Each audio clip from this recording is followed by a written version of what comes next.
Hello viewers, இன்றைக்கி நம்ம பார்க்க போகிறது புதினா வளர்ப்பு பற்றி.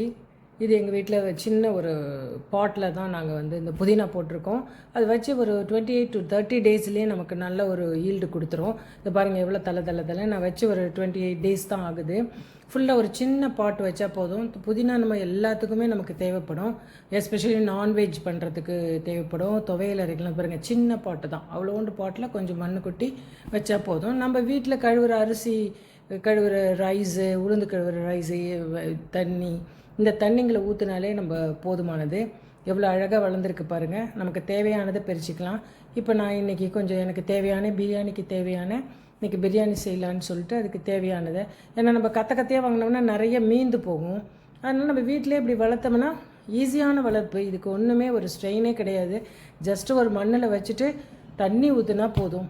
நம்ம வீட்டில் அரிசி கழுவுற தண்ணி அந்த மாதிரி ஊற்றினா போதும். வெஜிடபிள் கழுவுற தண்ணி அது ஊற்றினாலே போதும். எவ்வளோ புதினா கிடச்சிருக்கு பாருங்கள். ஸோ ப்ளீஸ் சப்ஸ்கிரைப் பண்ணுங்கள், லைக் பண்ணுங்கள். நீங்களும் வீட்டில் சின்ன சின்ன தோட்டம் போடும்போது இந்த புதினா வளர்ப்பு ரொம்ப ஈஸியான வளர்ப்பு. இதையும் செய்வீங்கன்னு நினைக்கிறேன். இது உங்களுக்கு யூஸ்ஃபுல்லாக இருக்கும்னு நினைக்கிறேன். லைக் பண்ணுங்கள், ப்ளீஸ் சப்ஸ்கிரைப் பண்ணுங்கள். கொஞ்சம் வீடியோ டெவலப் பண்ண ஈஸியாக இருக்கும். Thank you very much.